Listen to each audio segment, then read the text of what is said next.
Hi, and welcome to Take Every Thought Captive, our digital space where we talk about the Catholic intellectual tradition. I'm Dr. Richard Bulzacchelli, and I'm joined today by Mr. Tyler Ross, a canonist from the Diocese of Knoxville.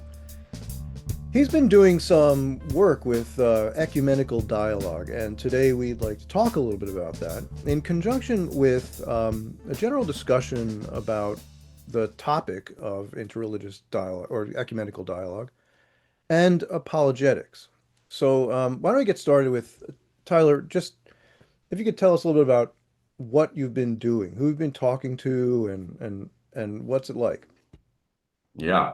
So I've been talking with a friend of mine, really. I met him through our parish. He did actually a podcast with our pastor, and he's a local guy.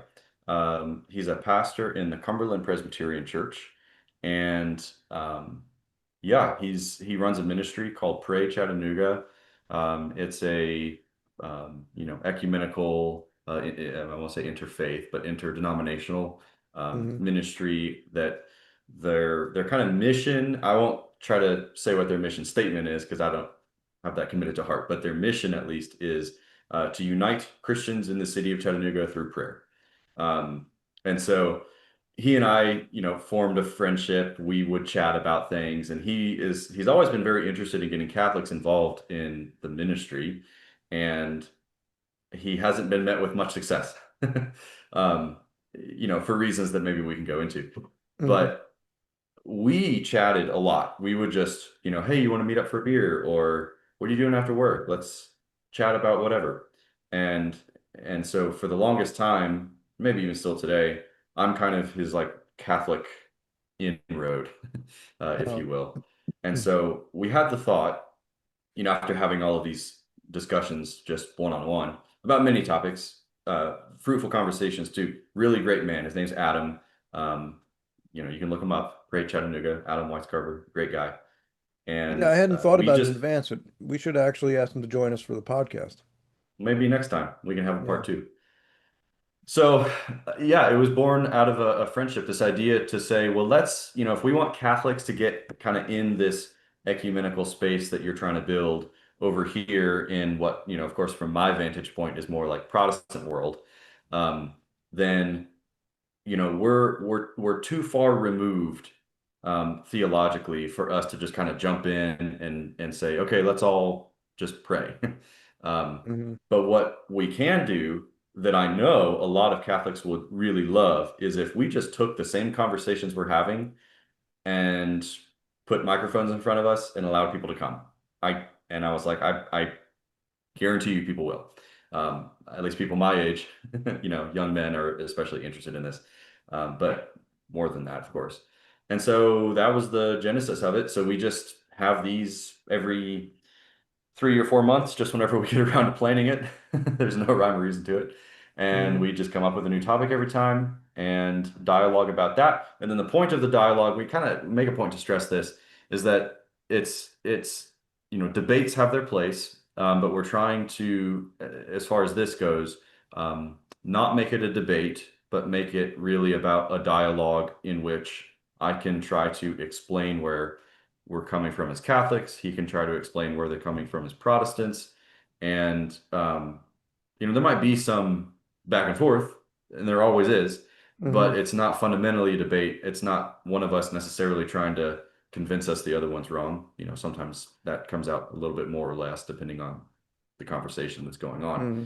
But the goal is for greater clarity of where the other person's coming from. And I'll just take the opportunity here to say too, I am not opposed to debate, right? I like that's a good thing. We should be doing Hmm. that. And there's also good ways to debate and maybe hot-headed ways to debate, and I totally make that distinction as well. Um, but all of that to say, in no way does this make me opposed to, trying to convert people to Catholicism fundamentally. And I've told Adam this before too, so I have no problem saying this publicly. That's why I do this. I want everybody to be Catholic. Um, Hmm. and so yeah, so it's a conversation, it's a dialogue. I push back on him, he pushes back on me. But but at the end of the day, what we really want is for the people there to just have greater clarity and understanding on where I'm coming from as a Catholic, where he's coming from as a Protestant, because there's a lot of talking past that happens, lots of Yeah. semantic differences that the average layperson in the pew doesn't know, but that Adam knows and that I know, and I'm Hmm. certainly not claiming to be any kind of serious Yeah, so expert in that, but one thing that one thing we know, right? And I think you don't need you don't need to be super well educated in theology to know this, right? That a lot of our vocabulary just differs. yeah, Um, and that's not an accident. It's not just it just happens to be that way. It's the result of the various points of concern, right? The points of departure in the different schools of thought have led to the development of different kinds of vocabulary, right? But yeah, now what happens is when a Protestant presents his view of Christianity, he typically speaks in that vocabulary. And the yep, Catholic interlocutor is like, I don't really know what you're talking about, right? And vice mhm, versa. Catholics have a particular vocabulary for speaking about things, and Protestants often just don't understand what it is. Now, what right, is kind of interesting, and what you do kind of pick up as you become more, educated in theology, right, is that um, you can begin to translate to some degree from from one vocabulary into the next, right? yeah, And that can be really helpful in terms of actually advancing the conversation. yep, Now, as far as the method goes here, like what you're actually doing, um, it's interesting because in the documents from the Catholic Church about ecumenical dialogue, that's exactly the approach that they prescribe, right? yep, it is, Um, and for the same reasons, right? You're not, yes, on the one hand, it's true, right? It's true in Catholic teaching that we do want everybody to be Catholic. I mean, so if we want to understand each other, if your Protestant interlocutor wants to know where you're coming from, well, that's part of it, right? It should be yeah, right, part of it that you think that the Catholic Church is the church that Jesus Christ established, and therefore it's good for everyone to be Catholic. yeah. I don't Right. have a choice in what I believe about whether everyone should become Catholic, Right. If if you that's believe true. something else, you'd be something Yeah, else, right? yeah, yeah, Um, so that's true. That's true. But the only way to really advance that agenda, to actually bring people into the church, is to kind of address the concerns that they have, to address the questions that they pose, right, right? Which are dictated by where they happen to find themselves in the moment. So, Francis would use this word accompaniment, and hmm, it bothered people because he never defined it. Um, but I think about that word. It's not completely new, by the way, to the Catholic tradition. Francis didn't invent it. We right, do see it in some church documents here and there, just not nearly as frequently as we found it in Francis. hmm, What does it actually mean? Well, I don't really know. I have to confess what Francis meant. But yeah, if I were using the word, and if and John Paul II used the word, I think what it means is that, we kind of start the conversation where the interlocutor is. yeah. Meet them where they're And at, as we and say we often. try to walk with that person, right? We Right, want to point in the direction of where we know we need to go. yeah, But we have to kind of like survey the landscape from that person's point of view and yeah. help them find the path forward. Yeah.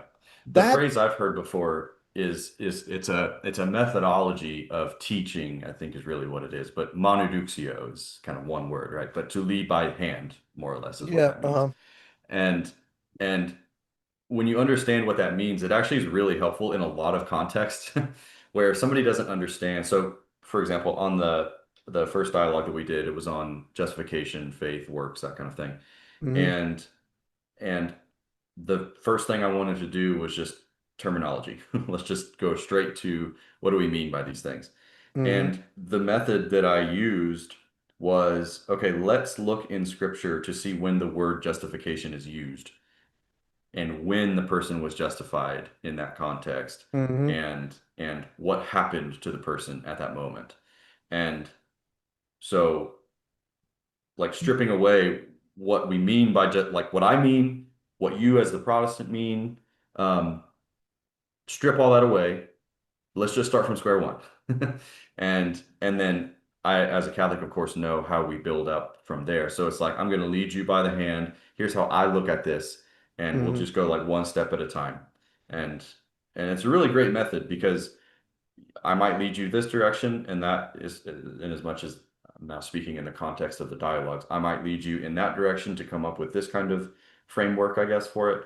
He Mm-hmm. might lead me in a different direction and come up with a different framework that I might actually say totally valid. You're just talking about it in a different way. Yeah. And maybe, in a more or less helpful way, we can quibble about that. But if we're fundamentally agreeing, Mm-hmm. you know, I find that we that's can, often the case, I right? Like think so. the I'm not going to pretend there aren't church dividing differences between Catholics and Protestants. There certainly are. Sure. Yeah, that we've But I talked think about that them. even in the midst of some of the subjects broadly understood in which we locate church dividing differences, it's still the case that there's a tremendous amount of general agreement. Mhm. Um, so for example, and here I'm talking about classical Protestants. I'm not Yeah, talking right. about Yeah, right. I'm not talking about a place where we've adopted completely secular views about various right. moral issues and we're religiously relativistic. I'm not that's not what I'm talking about. I'm talking Yeah, about right. So with classical Protestants of various forms, and they do come in a wide variety still, right? There's a Lutheran tradition, there's a Reformed tradition. So but Anglican. still, Jesus Christ is the cause of our salvation, that sort of thing, right? Right. Um, there actually is a fairly broad amount of agreement, even on some of these issues where there's church dividing difference. So when I think about what the early Protestant reformers saw as being at stake in the question of in their soteriological view, right? There were a number of issues that sort of coalesced.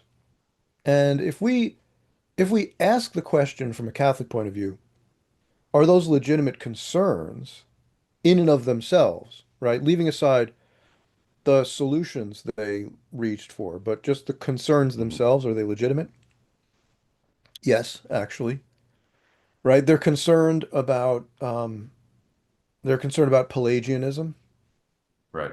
all right? Yep. So are we, right? I mean, like we used to be, We condemned it. right? Yeah. Yeah. So they're concerned about Pelagianism.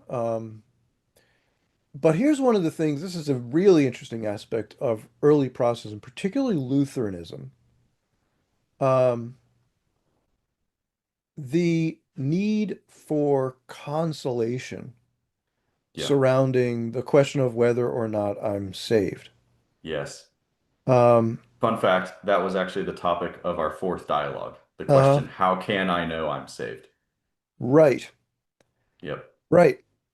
And I totally get that, right? I mean, Yeah. like you, no one, no one ever um, presents the gospel message like this, right? Like when you say, well, so what's the gospel?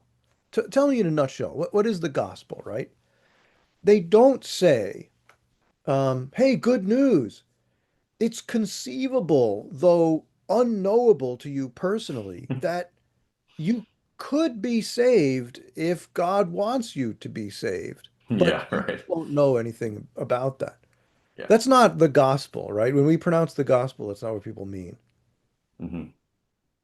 They want Yeah. assurance, right? They want, and that's the key word there is assurance. And that's especially when you use that word assurance, that comes Hmm. up much more in your like Baptist and Baptist adjacent Hmm. denominations or traditions. But it's an interesting phenomenon because again, I was talking with Adam about this just personally, and I said, Adam, how you're describing assurance is exactly what I mean when I say I'm in a state of grace. Uh-huh. I'm saying the same thing. I have a Right. moral certainty that Uh-huh. I am going to heaven, at least if I were to die right now. And then the other thing I told him was, as Catholics, this is not really a big question for us because of our sacramental theology, right? And so, because of our sacramental theology, and then I guess upstream from that is our ecclesiology, which Hmm. is that if Christ says in order to be saved, you need to be a member of his church and get baptized and receive the Eucharist, etc., go to confession if you're in a state of mortal sin. Um, like, I don't have to wonder if I'm doing those things. I Yeah, so physically the went there. I physically belong, right? right. And it's this whole sacramental worldview. Turning the clock back to Luther though, right? The sticking point in all of that was was precisely that question of whether you're in a state of grace or not.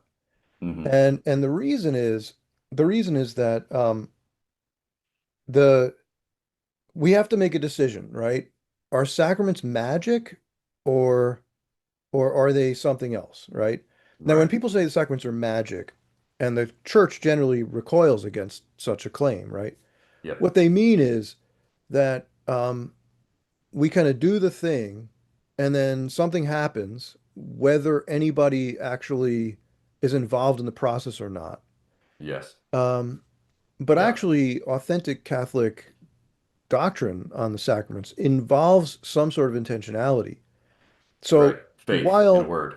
while on the one hand, the the minister of the sacrament, assuming that the minister is capable, right, of actually performing it. So you Yep. have a validly ordained minister, okay, on the one Yep. hand, someone in whose competency it is to administer the sacrament. So there you have that one person. He needs to intend to do what the church does in order for the sacrament to be Right. valid. Right. But the person on the receiving end, right, the person who's supposed to benefit from the sacrament, also needs to be properly disposed in order for the Yep. grace of the sacrament to Yep. take hold. Yeah. There's a So, difference between validity and fruitfulness. right. So that's where Luther really got hung up. Hmm.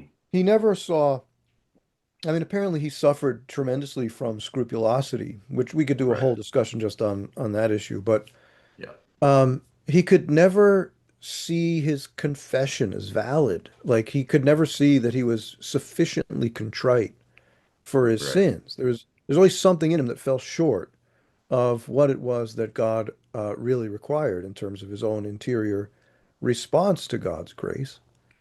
And so he came to this point where he thought, I can find no assurance for my salvation, um, insofar as anything in it depends upon me. Hmm. And so, right, only a Yeah. purely passive approach uh, would Yes. would work. Which ended up not exactly being the Lutheran tradition, interestingly, because you still have to make an act of faith and get baptized at the very least. So it still That's requires true, some and action. yeah, and Luther is notoriously inconsistent in his. Right. He's not a systematic theologian. Sure. So, Yeah, for definitely example, in not. the Augsburg Confessions, which Luther did not write, by the way, that was mostly Philip Melanchthon. Right. Yeah. Um, but um, but the articulation in the Augsburg Confession is very interesting, right? When it comes to the sacrament of reconciliation, you'll note that the Augsburg Confession retains all seven sacraments. So Hmm. that's interesting, right? But Don't they they distinguish do, between, or are you about to say this? Do they distinguish between, I don't know the wording that they would use, but I've heard them called dominical sacraments and ecclesial sacraments. That might be a more you know Anglican what, phraseology. I don't recall. I'm not going to say Okay. that's not the case, but off the Okay. top of my head, I don't recall if they make a distinction like that. But but they retain all seven sacraments, and Hmm. the the way they speak about the sacrament of reconciliation is very, very interesting. They talk about it as its function um, is to console troubled consciences. And A in the way reminder. that it's put, it it makes you think that there's much more going on in terms of their soteriology than we typically imagine. Hmm. And that it looks something maybe a little bit like this, okay? Um, Martin Luther did still make distinctions between mortal and venial sin, right? I think it's important for people to know that because Right. typically we think Protestants make no distinctions like that. All sin Hmm. is mortal, right? Or no sin is mortal. Or all venial, right? Yeah, Perseverance of the saints right. side of things. But Luther actually distinguished between mortal and venial sin. Hmm. So you get the impression, right, that maybe mortal sin is in a very real sense a loss of faith in the Lutheran tradition. Yeah. And so we need to hear the gospel proclaimed once again. Hmm. I find myself suffering the terrible consequences of now living in a world in which I don't have faith that I'm saved. And so I need to go to confession and hear the gospel once again proclaimed and Hmm. believe it. Yeah. And So then as to make a new act of and faith. then I'm once again I'm restored, right? Yeah. That seems to me what's going on in the Augsburg Confession, which when you think about it, that's not the way we would put it in the Catholic Church. And we would criticize the that sort of theory of the sacrament. Hmm. But I don't think that the difference is so dramatic that there's not something for us to talk about with each other. Yeah, because I mean the it sounds more like a difference between the um let's say the means by which one is restored to grace versus is there a need to be restored to grace? Does that Yeah. make sense? Like we would agree that there is a need to be restored to grace through this kind of let's say ministry of the church. Hmm. But certainly the mechanism is very different. So we could see in, the late Middle Ages and during the Counter-Reformation period that the church developed theories of sin with respect to the theological virtues. Now, we had generally accepted the whole time that mortal sin destroyed the life of charity in the soul. Mhm. But the question remained, does it destroy faith and hope as well, right? Right. The Lutheran Yeah. view, if I understand Was it yes. correctly, seems to suggest that it destroys the whole life of Yeah. theological virtue, right? Yeah. If in fact you've committed genuine mortal sin, and Right. that whole structure needs to be restored. Yeah. Um, there are Which makes obvious sense reasons in their why that's. paradigm. Say that again? I think it makes sense in their paradigm if you understand faith. This is Benedict's thing, right? Hmm. And I was it at the Regensburg address, um, where if faith is coupled with charity, then we can say faith alone saves. Yeah. If faith, right, include if faith isn't alone, then we can say faith alone saves. But like if faith always includes charity, which it does seem to in the Lutheran tradition, Yeah, then that's a big question, actually. Luther's inconsistent about that. I know, Yeah. yeah, that's why I'm kind of throwing my hands up and yeah, it's unknown. But if it does mean that, Hmm. right, and it that would seem to make sense given their beliefs about other things, which wouldn't have time to I get would into. say it But always includes hope for the Lutherans. yeah, but but if it always does include charity, right? If saving faith always includes charity, then it seems like they would be agreeing with us that sin kills charity. But if faith and charity are always if they're inseparable, right? Hmm. Joined at the hip, so to Then speak, killing then if charity you kill means killing faith. one, you kill the other. Yeah, exactly. Whereas we would say, nah, there is kind of a formal distinction between those two things. And while we would say you can still have faith, right, after mortal sin, it certainly isn't a saving faith. Yeah, so we would still draw that distinction, right, between a faith that Right, saves and a faith that doesn't. right. Um, so, and that's not a trivial distinction, right? That's not a trivial distinction. Yeah, But in any case, my point is that what you're doing, I said before, what you're doing is what the Catholic teaching about ecumenical dialogue says should be done, right? Which is to right. actually to try to understand each other because Yeah. understanding each other, learning each other's vocabulary, the central issues that we see being at stake, Yeah. that's how we could get to the point where we transcend polemics and actually begin to have conversations about the very issues that in fact divide us. Not straw Exactly. men, right? Yeah. Where, I mean, I could knock down straw men all day Yeah. long, Yeah. and my Protestant interlocutor is going to be like, okay, Yeah. but I mean, I'm that's not not going what to I listen to think. you. You don't even know what I'm saying. Yeah. Yeah. And vice Yeah, versa. yeah, and I was actually reading so the document in the Second Vatican Council that pertains to this is Unitatis Redentitio, Right. and I was reading through it the other day, right, like less than a week ago, and um, I don't even remember why. I'm just weird like that, and I noticed that there was a section header on basically exactly what I'm doing here, right, ecumenical dialogue, and I was reading through it. And I thought to myself as I was reading this is exactly what I just happened to be doing. This is Hmm. amazing. Right? Is this it was one of those moments where you kind of discover your thinking with the mind of the church without even knowing it. And I Hmm. was like, wow, this is really, really cool. So I felt really encouraged by that. But yeah, it is definitely it's at the service of the broader uh, movement, I suppose, right? Because when you think about how so let's suppose I'm speaking to a kind of more fundamentalist Catholic about something like this, right? Hmm.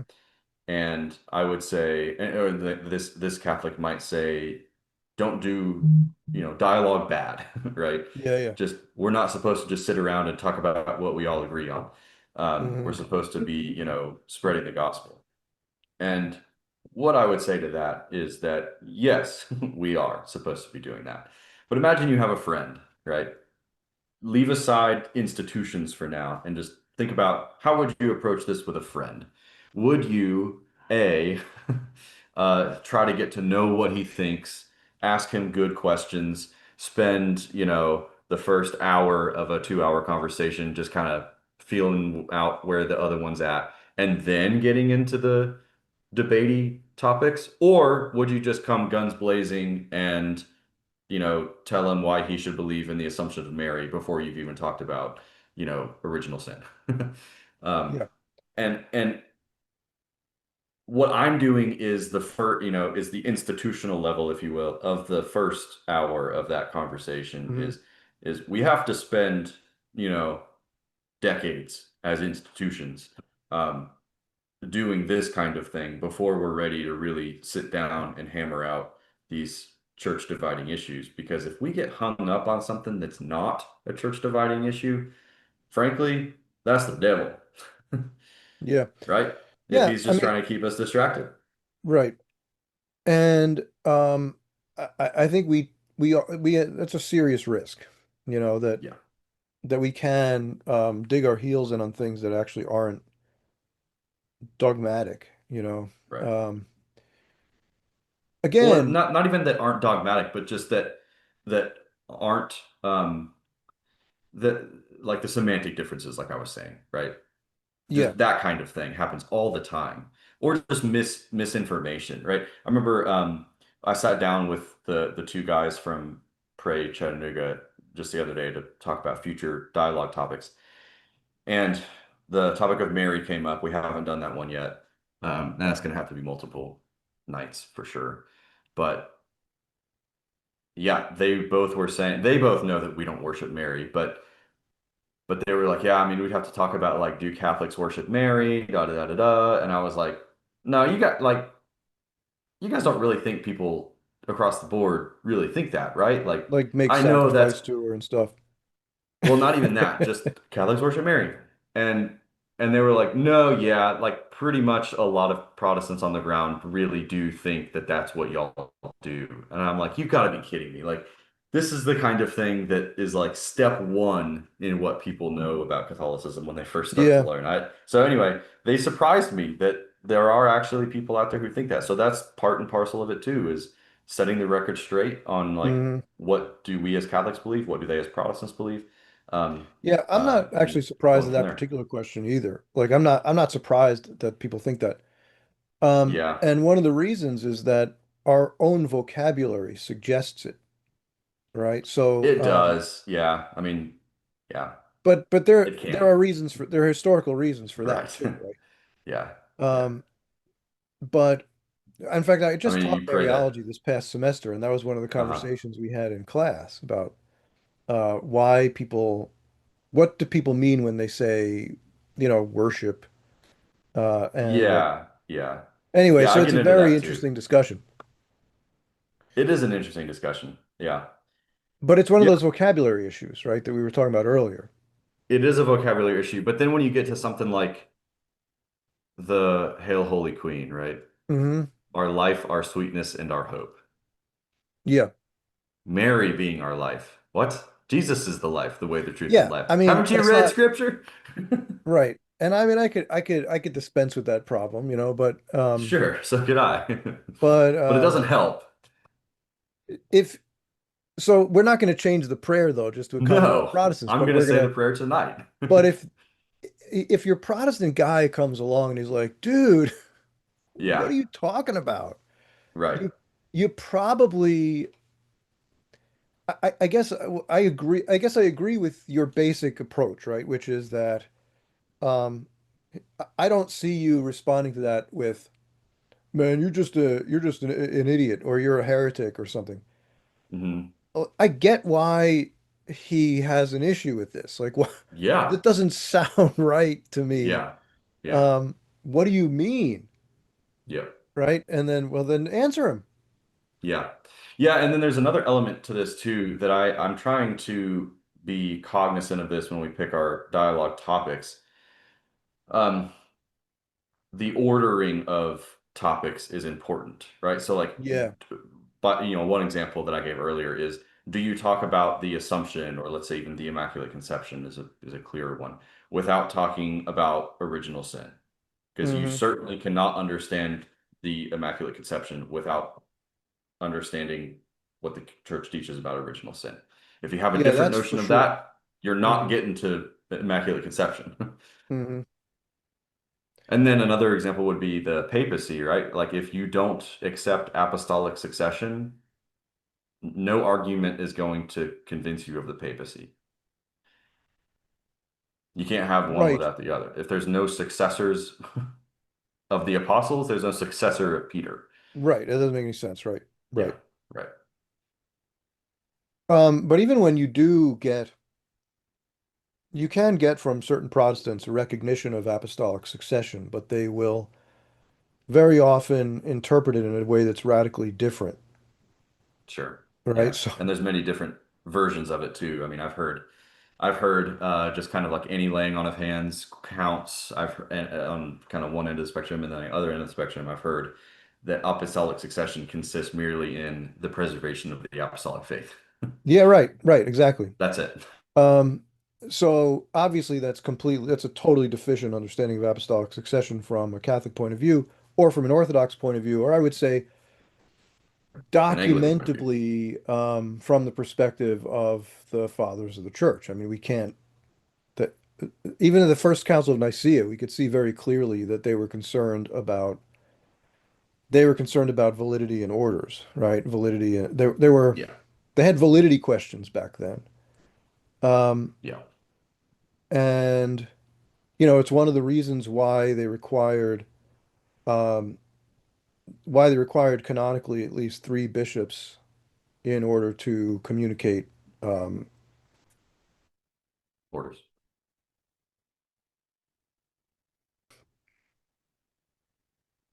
the the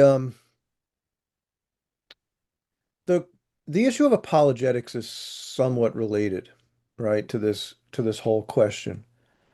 And so I know that what you're doing is just sort of having a conversation in a public way, which I think is Yeah. a really great thing to do, right? Seems to me it's a really great thing to do. Yeah. But for a very long time, Catholics had adopted sort of that, Johannes Eck um, posture, right? Which is that we Hmm. we don't dispute with heretics, we refute them, right? Hmm.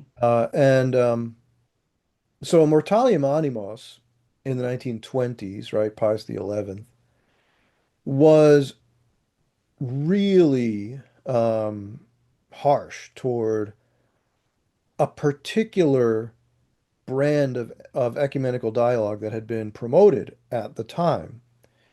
Now, I think that many very conservative Catholics misinterpret that particular document. They may be familiar with it, but they don't really understand the context appropriately.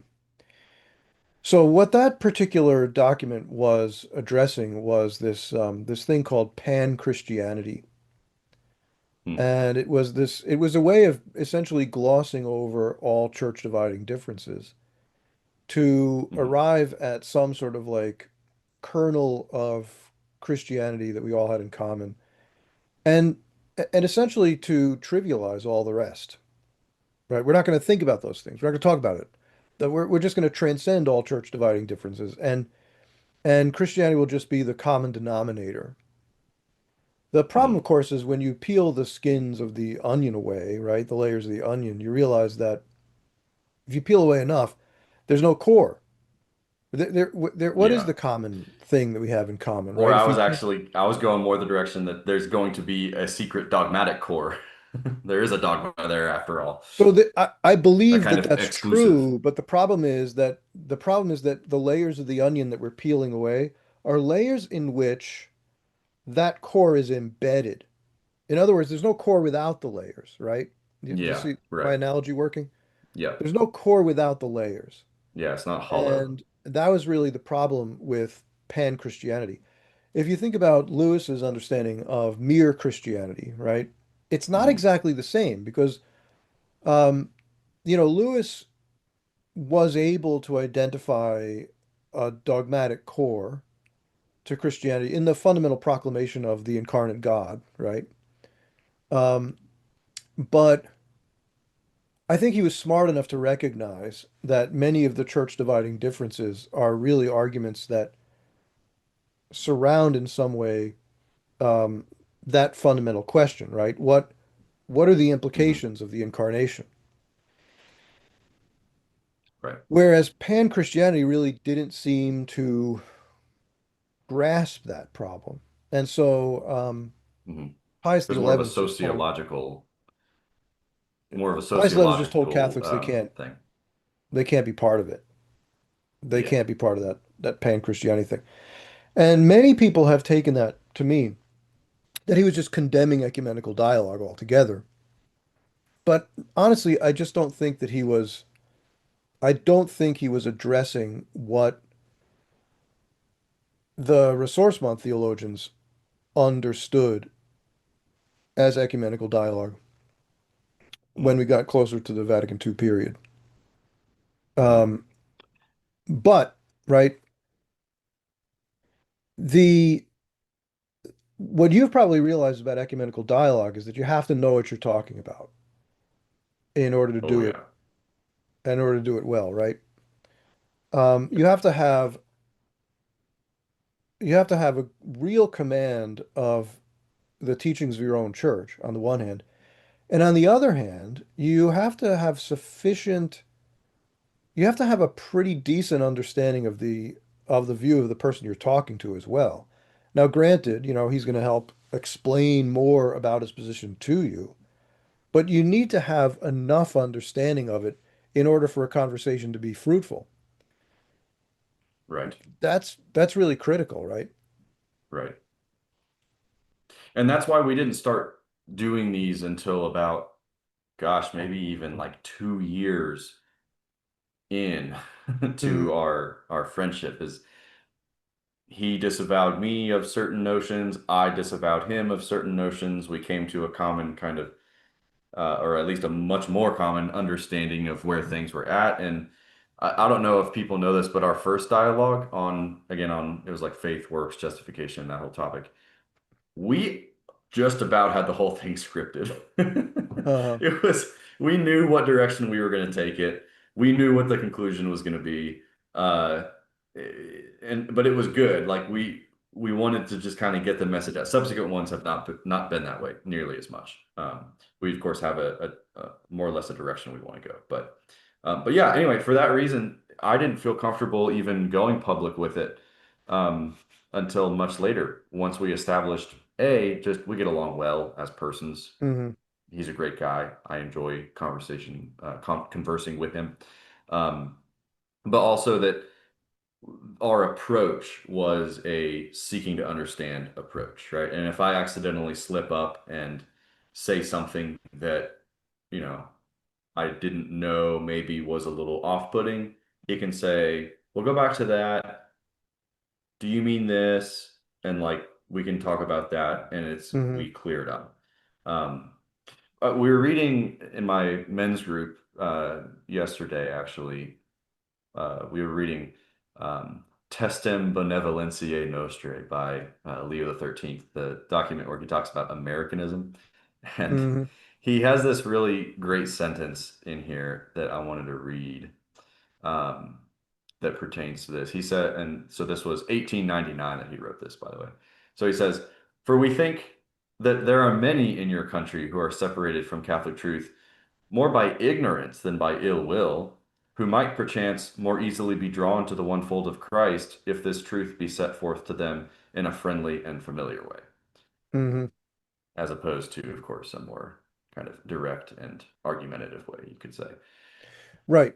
Yeah. So back in the 1940s, right, um, there was a push for apologetics by both Protestants and Catholics that was really sort of confrontational.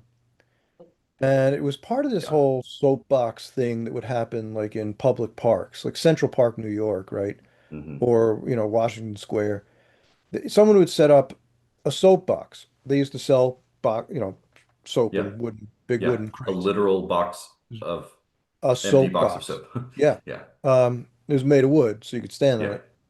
And they would stand on top of the box and they would just kind of make their case against each other. And it was sort of like a high school style debate, if you want to think about it like that. We talked a little bit earlier about, good debates and bad debates. Hmm. Frankly, the debating club approach to debates, I find to be, sort of not fundamentally good. And the reason, Yeah, I think there's good parts, but yeah, yeah, I fundamentally, understand yeah, like the you say why. intellectual I'd be, exercise, yeah, but the problem is it's sophistry in a certain right. way because what you're trying to do is win. It's a game of rhetoric, Right, it's a game. You're trying to outmaneuver the person and get him to right? concede the position. You get points for how many times did you address the other person's argument and what you actually actively, Um, anyway, so they were which is hard sort to of done. measure. They were sort of done this way, where it's very confrontational and oriented toward victory. Right. Mhm. I'm gonna crush your position. Right. Um, and what I found to be, I read one time when I was an undergraduate, an apologetics manual built on this approach. I don't remember what it was called or who wrote it, but it was like 1942, something like that. I don't Mhm. remember exactly, but But it uh, got you a lot of friends. it, it was, I thought to myself, I'm not sure how effective this approach really is in the long run. Um, because you're determining in advance what your interlocutors, well, in a certain way, there is no interlocutor. You're not talking to anyone. You're not actually having a Right, conversation. right. You're just talking at. And the question is, are you even addressing the questions this person has? I've learned over the years that, strange as this may seem, right, you could make a slam dunk argument. You could make an argument that has truthful premises that your interlocutor grants. You could make valid arguments, and yet the person may still reject the conclusion. And that seems like that's impossible to be rational to do that. But the reason it's happening is that the place where this person's reservation is on this topic isn't within the framework of the argument that you just made. It's someplace else, right? His problem is Yeah. elsewhere, and you haven't addressed it. Does that make sense Oh to yeah, you? yeah, that happens all the time. Of course. It's an over intellectualizing of why people believe things. People believe things most of the time, not because they're intellectually convinced. I think it's most of the time because they think that that position is in some way, um, I'll say more good, right? I'll say that intentionally, not, better, right? When we're thinking about truth, goodness, beauty, right? Is Mm-hmm. that most people are really in their day-to-day life, they're not concerned so much about, the merely intellectual truth of things. They're much more concerned with, I would say, the goodness and beauty of things. But people come to truths by way of assumption, right? Mm-hmm. I assume, without even knowing it, that X must be the case because it works out in the world, right? So Yeah, anyway, so there are all that's kinds of yeah, epistemological questions, pragmatism, yeah, right? As well. But I think I guess what I want to say is I kind of think that the missing piece, um, so I agree, there's more going on here than just a person's intellectual assent. yeah, That there's a question of whether the person finds the position livable, whether the yes, person can look at that position and say that it helps him make sense out of all the other things in his life. It kind of fits in with his general view of reality. yeah, Um, and I think that often you could make a slam dunk argument and the person doesn't respond to it because he just doesn't see how that could possibly be. Like, how could it possibly right, be given everything else that seems to yeah. preclude it? Yeah, And yeah. And this fits in with a phenomenon that I've seen multiple times in myself and with Mhm. others as well, is when you're having an argument with somebody, and by argument, I don't mean like you're being rude or anything, like you're just kind of hashing out ideas, and the other person kind of has a decently good argument, um, your gut is going to be, let's try to push back on that in the Mhm. conversation. Let's try Mhm. to wiggle out of it. And then the conversation will finish. And so the phenomenon that I've seen is where people, and I'm putting myself in this because it's happened to me, is I was not convinced in the moment. But as I Mhm. kept thinking about it and thinking about it and had that time to kind of integrate, well, what if that is true? I mean, that was kind of a good point. Can I sit with it for longer? That eventually you do kind of actually start to come around to it. And and it's an interesting phenomenon because that just goes to show you it's not so much a matter of mere intellect. It's I think it's exactly what you're saying and it's what I'm saying. It's how does this fit in with everything I already know to be true? And how is this actually going to be better? How does this fit under the, transcendental of the good? And once you Mhm. can reconcile both of those things in yourself, you're like, well, I guess I'm not really giving up anything by believing this like I originally thought. So, but you can't get there, just bringing this back around to the Mhm. dialogue thing. You can't get to that point until you tackle that step one of hey, where are you at on this? Tell me where you're at. I don't want to tell you where you're at. You tell me. And then we'll Mhm. go from there. Um, yeah. One So other thing that came to yeah. mind as you were saying that is that, and this gets to kind of what Leo the 13th was saying. Um, and actually, Adam himself put it well in a helpful way for me. Adam, again, being my interlocutor here in these dialogues, that we are the inheritors of a 500-year-old argument, Mhm. right? We are not at the point of departure anymore. We are, are,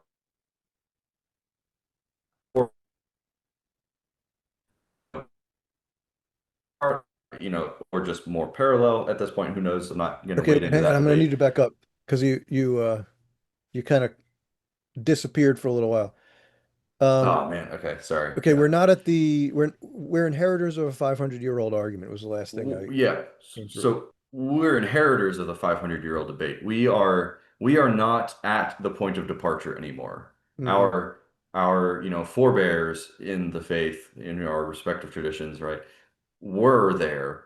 And I think when you are at the point of departure with somebody, right, or even some group, my opinion on that is you do have a little bit more permission to be more immediately debatey with that Hmm. person because you're rooted still, at least for now, in a common tradition. You have the same starting point. But once you've diverged and you're 500 years down the road, right? You know, Adam and your neighbor across the street, they're not actively rejecting anything Catholic. They Yeah, just, exactly. So you know, this is that's a really important point. And totally. again, I'd love to have Adam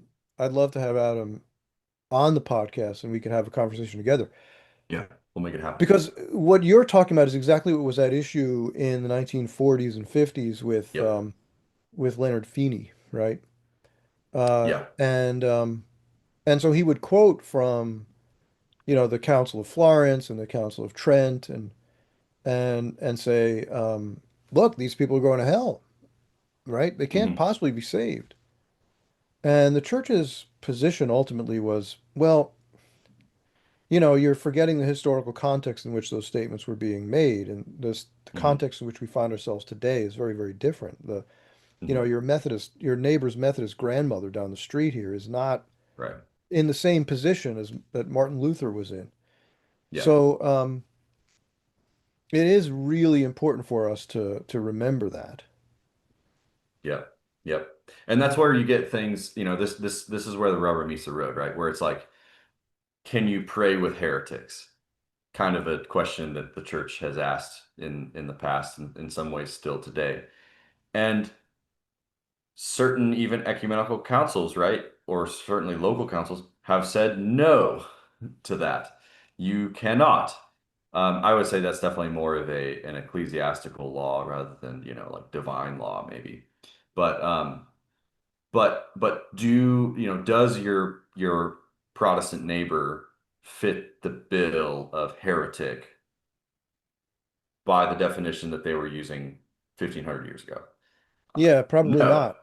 no, Yeah. I would say definitely not. That, yes, we can distinguish between like kind of like a material Yeah, he heretic and a labors under formal certain heretic and that kind doctrinal of thing. errors for sure. Right, right. But the reason in law we talk about the mens legislatoris, right? The mind of the legislator, Hmm. and you have to seek recourse to the mind of the legislator when interpreting laws. So, like, why should we not pray with heretics? Well, because they're actively rejecting your communion, right? They're actively Right. rejecting It's a your faith, performative your communion, contradiction your to group. pray with somebody who's Exactly, right. But when the person just happens to be born in a community like that 500 years down the road and wants to actively seek unity with you, there's a different context there. And so I right. think people just really get hung up on this whole like, can we associate with heretics question? We see this in kind of Yeah. fundamentalist Catholic It's not a circles. trivial question, but I think we need to be very careful about how we respond to it, Yeah, because it's not enough to just say that their juridical condition is sort of a radical separation from it. I mean, it's definitely a separation from the church in a juridical way. right. Um, and they're But more by deprived of many of the circumstance. sacraments through which salvation is assured. That's true. Yes. But if you ask me, what's the posture of the person in this communion? Yeah. Is this person turned toward God, toward the gospel, toward the truth of the faith, or away from it? Yeah. Are they in the process of rejecting it or seeking it? Right. That's an important question. Now, there are cases, right, in some of the contemporary Protestant communities where I would say that the posture is in the other, they're walking away. Yeah. Um, I don't know about individuals, but at least the community as such, right, is walking Right. away. Right. But I think in many, again, we were talking earlier about classical Protestantism. I would say that for the most part, they're not walking away, they're walking toward. Uh, Again, that doesn't mean we gloss over the church dividing differences, the real doctrinal questions that cut to the dogmatic. But Yeah, it does mean that our attitude toward dialogue with them has to be more charitable. right. Totally agreed. One thing, this may not be totally related, but one thing that I um, think is very worth keeping in mind for anybody that does this kind of ecumenical dialogue, and we touched on this a little bit at the beginning, is the radical difference in ecclesiology between your Catholics and Orthodox on the one Hmm. hand and your Protestants on the other Yeah. hand, where it essentially in a phrase, right? It's the difference between one true church ecclesiology or not. And so when you again, I've told Adam this, many times, and I'm happy to say this publicly as well, that the reason that a ministry like his has a difficult time getting Catholics and Orthodox to be a part of it is not simply because there's a greater theological difference and we need to kind of hash things out before we're ready to start praying more together. Hmm. It's that unity among groups that don't have a one true church theology is actually possible. Hmm. Without let me qualify that a little more. It's possible while maintaining their group identity, right? Yeah, that's It right. is actually possible for these disparate groups with different theological ideas to all come together in a kind of communion, we might Hmm. say, right? Whereas it's not possible if you have one true church theology, which we do. And Right. so that's really, really, really important to keep in mind when you're doing ecumenical dialogues because it comes to bear so much. So, like, why can a Catholic, or rather, why do Catholics not really want to go to Protestant-led worship services? It's getting a little close to like submitting myself to, and I don't even mean like another denomination on a Sunday, right? That's obviously, we can go just and observe, right? Is what the church says on that. We cannot actively participate. But I'm just talking about an event organized by, a group like Pray Chattanooga that has, Hmm. a kind of, they call it worship, but it's, music. Maybe there's like a communion there, but it's certainly nothing that a Catholic couldn't do in a exclusively Catholic context, which is what makes this kind of thing very interesting. Hmm. But it's kind of, for a Catholic, you're like, it's a little close to submitting myself to a non-Catholic leader, and I have a one true church theology. Like I have a Yeah. pastor, and this person in the Protestant world who, I say this with love and charity, but like who says he is a pastor, like on a sociological level, I guess I could affirm that. But on a theological level, I have to deny that. Like I do not think that pastors He of doesn't Protestant have churches are valid pastors orders. in the Yeah. true sense because there's no valid orders. Yeah. So this is one of the really interesting issues, and I've talked about this before, probably on this podcast. Um, when we think about the Protestant Reformation, right, we often imagine that the whole thing was really about soteriology. It was really about like how does God save people? Hmm. But actually, beneath that question, that was only the precipitating debate. The Yeah. real issue was ecclesiology, Yeah. right? The real issue was how we understand what the church is and its role, its relationship to the process of salvation. So when you say we have a one true church theology, I'll say, yeah, I agree with that. What we mean is that the church is a reality that sort of has its own existence, which can be distinguished from the um, the individuals who are in it. Right. So, for example, when we say, "Look not on our sins, but on the faith of your church," Yeah. right? Yeah. Whereas for Protestants, the church is epiphenomenal, right? The church comes to exist when, as a sociological phenomenon, where the gospel is preached and people rightly believe, that's where the church is. It's not a thing. It has no like metaphysical reality of its own.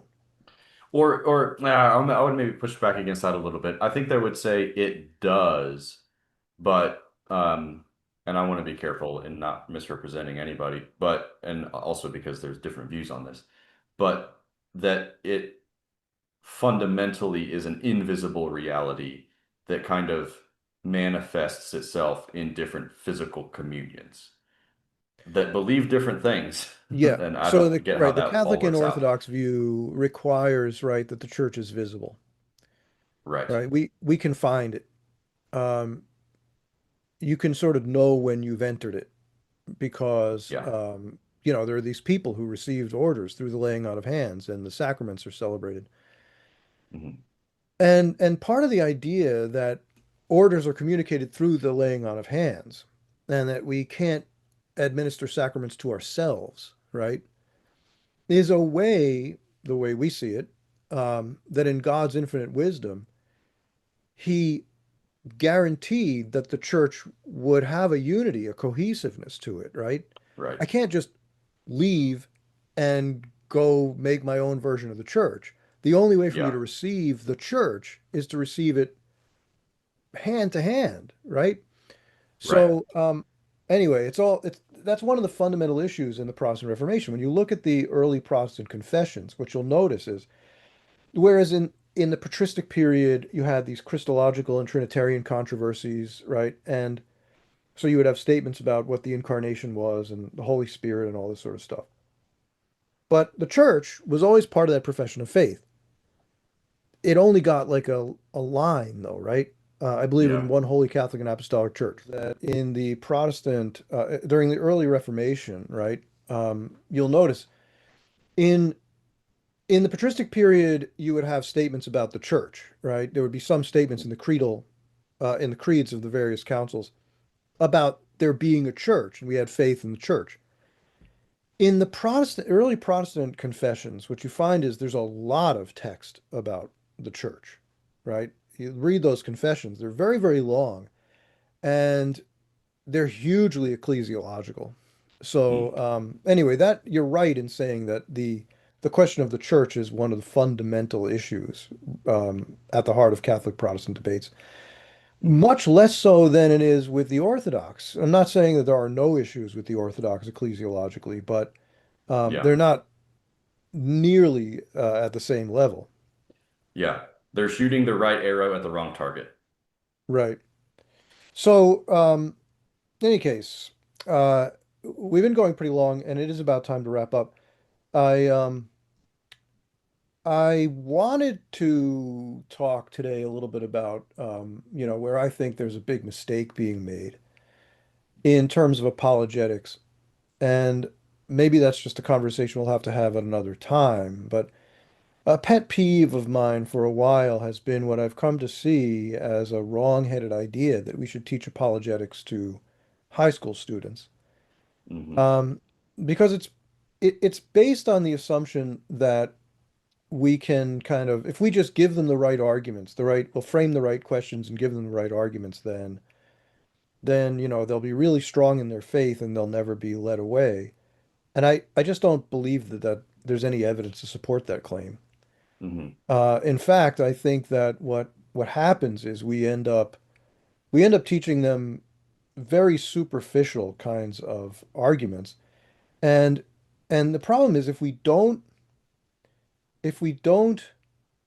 um well, really what we should be doing is giving them the deepest understanding of the faith that we possibly could and presenting it to them in a way that really shows them why it's good. Give them, in other words, the charismatic value of the Right. faith, right? Yeah. Yeah. Um, but if you only take this sort of challenge response approach, then you run the risk of placing a young person into a situation for which he hasn't been prepared, namely that his interlocutor isn't interested in that particular question, that he sets up Yeah. a straw man, and then the interlocutor says, "That's not my position at all. I don't know what you're talking about. Here's what I actually think. What do you say to that?" Hmm. And he Yeah. doesn't have an answer because Yeah. it was never framed that way before. I think the greater issue with teaching high school apologetics or apologetics in high school is just that they don't care. Yeah, well, that's They, true. Yeah, right. that's largely That true. just fundamentally they don't care. Like I if I was taught let's say Eucharistic apologetics in high school, right? And I these days I can whip out a pretty good apologetic for let's say belief in the real presence, right? In Hmm. like 30 minutes. I do that in my um OCIA class. But like that assumes a lot of things. It assumes I care about the Bible. I Right. believe the Bible is the Word of God. I believe in Jesus, right? And all of these things. And I think in high school, um, today, right? So this is Hmm. definitely conditioned by our time and our place Hmm. and country and all that. But today, high schoolers don't need apologetics about, you know, Catholic as opposed to Protestant distinctives. What high schoolers need, which they're not typically getting at home, is the charisma. It's, um, hey, I have good news. And it's going to affect your life in the best way. And it's going to make a Hmm. claim on your life. But if you can meet the challenge, you will be happier. Yep. And I agree. yeah, I totally agree with that. That the really the choice is between two worlds, right? It's the choice between the way of yes, life and the way of death. yes, Um, the two trees in the garden, right? I mean, that's really the issue. yeah, And you could, I mean, that's as basic as it needs as it has to be. I right. really think that where we are today in contemporary Western society means that we really have to push the thing back that far. John Paul II already knew that when he called for the new evangelization. Yeah, that's right. That's all it is, is Yeah. people poo-poo that often, And when it's but the culture of it life doesn't. versus the culture of death, he's just going Yeah. back to the two Yep. ways argument in the Bible. Yep. Yep. Um, yeah, that's exactly where it needs to be. It's a mistake for us to try to make it more complicated than that. Hmm. Because it creates that situation where, like, that's not even where the problem is, right? That's Yeah. the real Yeah. question is what kind of world do I want to Yeah. live in? Yeah. Yeah. What do I And it's, see as the fundamental options in front of me? this is carryover from, I think, a kind of like a CCD kind of mentality, maybe, right? Hmm. Where like we want to teach you catechism like it's another subject in school, whether you're getting it like That's a through your big parish mistake. or through the school. Yeah, Yeah, totally. Yeah, right. And so what we really need to be doing is actually the religion class is not like a class so much as it is an experience, which includes teaching, right, but right. they need to like be guided through prayer and they Yeah. need to maybe have a space to like share about their own lives and be like, okay, how can we look at this through a Christian point of view, They have to be able Catholic to point of view? see the importance of the question before Yeah, they're interested in exploring answers to it. yeah, yeah, Anyway, that's a whole discussion we could have in another day. But in the yep. meantime, I'm really kind of excited about this thing you've been doing. Um, Me I too. think for your little community there, it's a good thing. You know, Yeah, the church cautions against throwing people who are unprepared into ecumenical dialogue, and nonetheless, it's important for those same people to be able to see it really happening, to actually watch right, people who know what they're talking about, have an intelligent and charitable conversation with each other. right. Um, that's the path forward, really. I mean, Yeah, again, I'm not saying that we just sort of accept the fact that we're divided and we're never going to be united and we just right, resign ourselves to that always being the case. Look, I don't know the time frame on which the Holy Spirit is going to work to reunite the church, but I know enough to say that at least as far as I can see, that process, what the Holy Spirit is going to do to bring the church back together, leads along the path of that sort of dialogue. So yes, it does. I think it's good And that we're as doing it. we all say, the church thinks in centuries, right? And so Right. this whole project of unity, it's not going to take place in my lifetime or my children's lifetime, or I hedge a bet and say my grandchildren's lifetime, Yeah, right? unless the Holy Spirit's got something up his sleeve that we Yeah, can't anticipate. right. But John Yes. Paul II had said, that the first millennium was characterized by a prevailing unity in the church, and the second millennium by a tendency toward division, Yeah. but that the third millennium would be characterized by a restoration of unity. Yeah. That's a 1,000-year God window to willing. work with, but if he's right, I don't know. Yeah. Yeah. Yeah. And I think of Mother Teresa's thing here too, at least an application of her principle where people were coming or wanting to come out in droves to Calcutta, and she said, "Stop coming to Calcutta. Find your Calcutta at home." Hmm. And Hmm. applying that principle here, right? It's like I'm not going to be at the Vatican on the Catholic delegation to the, Lutheran World Federation or anything like that. But I do know a guy in my hometown, Yeah. and we'll do that here.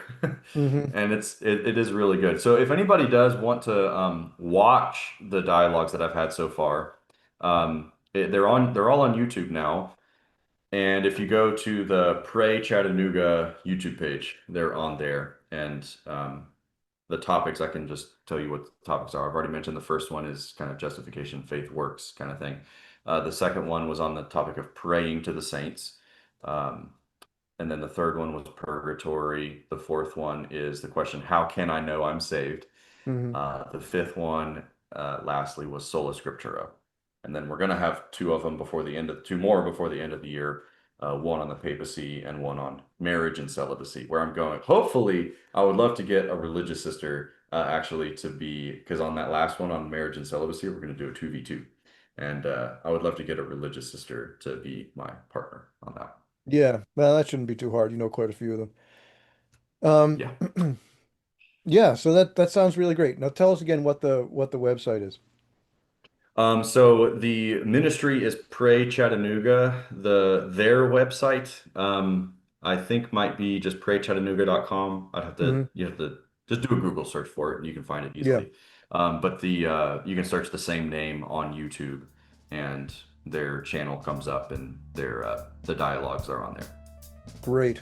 Yeah, well, thanks for joining us, Yeah, sure thing. Anytime. and uh, you know, run this past Adam and see Adam. if he wants to join us for a podcast. Yeah, That'd be really great. yeah, we'll do. I'm sure he'd be glad to.